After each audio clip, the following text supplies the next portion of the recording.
High friends, welcome back to my channel. আর এখন আমি তোমাদের জন্য রিভিউ করব আড্ডা টাইমসের প্ল্যাটফর্মে রিলিজ হওয়া নতুন বাংলা ওয়েব সিরিজ ক্যাবারে। তো কেমন লাগলো আমার এই পার্টিকুলার ওয়েব সিরিজ ডিটেলসে কথা বলবো এই ভিডিওতে। রিকোয়েস্ট একটাই, ভিডিওটা শুরু থেকে শেষ পর্যন্ত দেখো। আর কোনো কিছু যদি ভালো লেগে থাকে তাহলে ভিডিওটাকে লাইক, শেয়ার আর চ্যানেলটাকে অবশ্যই সাবস্ক্রাইব করে নিও। দেখো, এই গল্পটা বলার আগে একটু তোমাদেরকে কিছু বছর আগে পিছিয়ে যেতে হবে আর কি, প্রায় 50 বছর আগের একটা ঘটনা। যে কলকাতা শহরে 70-এর দশকের শুরুতে এরকম একজন খুব প্রখ্যাত একজন তোমার বার ডান্সার আর কি, মিস শেফালি বলে, তিনি খুব প্রচলিত খুব বলতে পারো যে সাফল্য পেয়েছিলেন। তিনি এইরকম ধরনের ধরে নাও যে সমস্ত পার্ক স্ট্রিট এবং ধর্মতলা চত্বরে যে সমস্ত পাব রয়েছে সেখানকার একটা বলতে পারো যে একটা কুইন হয়ে গেছিলেন আর কি। তো এরকম, এবং তার দাপট এতটাই ছিল যে তাকে ইভেন সত্যজিৎ রায় পর্যন্ত তার দুটো ছবিতে তিনি কাস্ট করেন। ইভেন একটা ছবিতে তাকে নার্সের চরিত্রে কাস্ট করা হয় এবং সেটা নিয়ে প্রচুর জলঘোলা হয়েছিল। এগুলো যদিও সমস্ত কিছু পড়া আমার। তো সেই সময়কার একটা সেন্সেশন, এবং 70-এর দশকের কলকাতায় এরকম মলিন রু বা এরকম সমস্ত যে সমস্ত বড় বড় বার বা ডিস্কো যে সমস্ত যেগুলো তখনকার দিনে ছিল আর কি, সেগুলো ফুলে ফেপে একটা বিরাট বড় ব্যবসা করেছিল। তো যাই হোক, সেই প্রেক্ষাপটের কি আর কি গল্পটা ফিকশনালাইজ। এখানে যে ক্যারেক্টারটা তার নাম হচ্ছে এলিনা, এবং সে এরকম মলিন রু বলে একটি বলতে পারো যে মলিন রুজেই আর কি সে অ্যাজ এ ক্যাবারে ডান্সার সে আর কি কাজ করে। এবং তার ফেম এতটাই যে সেখানে দর্শক প্রত্যেক দিন পাগল হয়ে যায় সেখানে একটা জাস্ট সিট বুক করার জন্য। তো তারই জীবনের গল্প, এবং তার প্যারালালি আর একটা গল্প চলছে, সেটা হচ্ছে তার উত্তর দিনাজপুরে তার বাড়ি এবং তার সেই ছোটবেলাকার জীবন, এবং তার সাথে জড়িত হচ্ছে তার দাদা এবং তার নকশাল আন্দোলন। এই হচ্ছে মূলত গল্পের প্রেক্ষাপট। যেহেতু 70-এর দশকের গল্প, বুঝতেই পারছো সেটাকে একসাথে সাবমার্জ করা হয়েছে। তো এরপরে এদের সাথে কি হলো সেটার জন্য তোমাকে বাকিটা হচ্ছে আড্ডা টাইমসে গিয়ে তোমাকে এটা দেখতে হবে।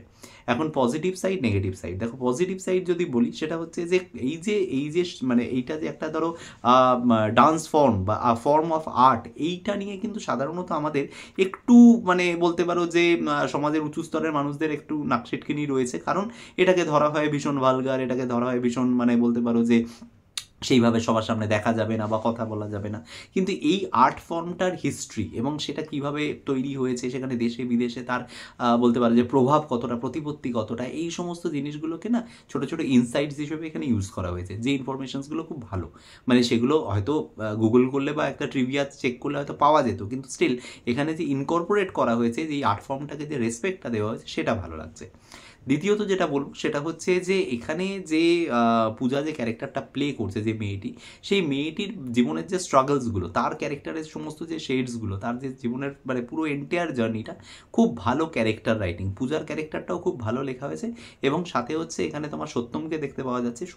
সত্যমের ক্যারেক্টারটাও কিন্তু খুব সুন্দরভাবে লেখা হয়েছে এইটাতে। পূজা অনেক বেশি স্পেস পেয়েছে, বাট সত্যমের ক্যারেক্টারটাও খুব ওয়েল রিটেন অফ, এবং যে কারণে কিন্তু দুজনের পারফরমেন্সও খুব ভালো লাগে। সত্যমের পারফরমেন্স ডেফিনেটলি অনেক বেটার, কিন্তু তার সাথেও পূজার পারফরমেন্সও কিন্তু খুব ভালো লাগে এই সিরিজের ক্ষেত্রে। বাকি শান্তিলাল মুখার্জি রয়েছে, তারপরে ধরো এখানে তোমার শুভজিৎ কর রয়েছে। তো দে আর সো ঠিকঠাক অ্যাভারেজ কাজ করেছে তারা, খুব দুর্ধর্ষ এমনটা বলবো না, বাট ঠিক আছে। এবার যেটা মূল বিষয় সেটা হচ্ছে যে এই ছবিতে যদি রাইটিংয়ের দিক থেকে যদি বলি, ক্যারেক্টার রাইটিংগুলো খুব ভালো, কিন্তু স্টোরি রাইটিংয়ের ক্ষেত্রে যখন in terms of high point, low point, তারপরে ধরো একটা স্টোরি বিল্ড আপ হলো, তারপর একটা জায়গায় গেল, তারপর এন্ড হলো, এই জায়গাটা এই ন্যারেশন স্টাইলটা খুব ভুলভাল হয়ে গেছে। ছবির যে ক্লাইম্যাক্সের সিনটা, সেই ক্লাইম্যাক্সের সিনটা কিন্তু একদম শুরুতেই দেখিয়ে দেওয়া হচ্ছে, এবং আমরা আলটিমেটামটা বুঝে যাচ্ছি যে কী হচ্ছে, কে করছে বুঝতে পারছি না, সেই একটা টুইস্ট বাঁচিয়ে রাখা হয়েছে, কিন্তু কী হচ্ছে সেটা প্রথমেই দেখিয়ে দেওয়া হচ্ছে, যেটা কিন্তু প্রথম থেকেই কিন্তু সাসপেন্সটাকে ডাইলিউট করে দেয়। এবং এইভাবে গল্পটা এগোতে থাকে, এবং শেষ পর্যন্ত যখন ওই সিনটা আসে আমরা তো জানি কী হচ্ছে, উই আর জাস্ট গেসিং যে কে করেছে। তো এর বাইরে আর কোনো সাসপেন্স থাকে না গল্পটাতে। আর একটা জিনিস যেটা বলবো সেটা হচ্ছে যে নামটা ক্যাবারে, তারপরে ধরো এখানে এত বলতে পারো যে উইকিপিডিয়ার সমস্ত তথ্য দেওয়া হয়েছে, ইনফরমেশনসগুলো দেওয়া হয়েছে, সেই তোমার কলকাতার সেই নামকরা মিস শেফালির একটা ছায়া এর মধ্যে রয়েছে, but dancing and the music ভীষণভাবে ডিসঅ্যাপয়েন্ট করেছে। এই সিরিজে যেটা সব থেকে বেশি ইম্পর্টেন্ট ছিল সেটা হচ্ছে ডান্সিং। সেই ডান্স ওই আর্ট ফর্মটাকে তো দেখাতে হবে। আই নো সেটা একদিনে হয়তো অ্যাজ এ অ্যাক্ট্রেস এটাকে অ্যাডাপ্ট করা খুব মুশকিল, হয়তো একটা ছোট্ট প্রজেক্টের জন্য সেই ডান্স ফর্ম শেখা সম্ভব নয়, কিন্তু স্টিল সেরকমটা দরকার ছিল। হয়তো সেক্ষেত্রে কাস্টিং অন্য কাউকে করতে হতো, বাট সেই ডান্স ফর্মটাকে এখানে কিন্তু দেখানো উচিত ছিল। এবং দ্বিতীয় যেটা বলবো সেটা হচ্ছে যে সেই মুহূর্তে কিন্তু কলকাতায় এই পাশাপাশি অনেকগুলো বলতে পারে এর একটা কম্পিটিশন ছিল, যেটা কিন্তু শান্তিলাল একটা ডায়লগে বলছেন যে শান্তিলাল বাবু যে এতে কম্পিটিশনের বাজার, তাহলে সেইগুলো কোথায়? বা সেই আগেকার দিনের কলকাতার ছবি কোথায়? একটা বাড়ির ভেতরে মলিন রোজের শুধু একটা বলতে পারো হোটেলের ভিতরেই সীমাবদ্ধ, বাকি কলকাতার ছবি কোথায়? একটা দুটো খুব ফুটেজ দেখলাম, সেটা হচ্ছে ওই হাওড়া ব্রিজ দেখাচ্ছে, ব্যাস দ্যাটস ইট। বাকি রাতের পার্ক স্ট্রিট বা কলকাতা আমি জানি অনেকগুলো বদলে গেছে, কিন্তু কিছু তো রিক্রিয়েশন থাকবে, সেই জায়গাগুলো কিন্তু একেবারেই মিসিং। এবং যেটা বললাম যে ডান্স ফর্মটাই ইটসেলফ মিসিং, যেটা সব থেকে বড় বলতে পারো যে সেটব্যাক। এবং অ্যাকর্ডিং টু দ্যাট মিউজিক, যেটা এখানে ভীষণ ইম্পর্টেন্ট, একটা ওয়েস্টার্ন মিউজিক থাকা উচিত ছিল, যেটা এখানে একটা ভীষণ ইম্পর্টেন্ট রোল প্লে করবে, সেখানে সেইভাবে কোনো ভালো গান এবং তার সাথে সেই মিউজিক, সেই জিনিসটা কিন্তু একেবারেই এর মধ্যে কিন্তু নেই। তো এই পোর্শনটা আমার মনে হয় কোরিওগ্রাফি এবং তোমার মানে তোমার music, overall background score and music, এটা ভীষণভাবে লেট ডাউন করেছে এই সিরিজটাকে। আর যেটা বললাম সেটা হচ্ছে যে স্ক্রিন প্লে, এই তিনটে জায়গা ভীষণভাবে লেট ডাউন করেছে।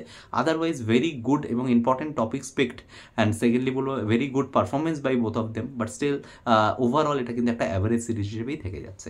তো এই ছিল আমার মূলত review about the series called Cabaret, Addatimes release করেছে। তোমরা দেখো, কেমন লাগলো তোমাদের আমাকে এসে পার্সোনালি কমেন্ট বক্সে জানাতে পারো।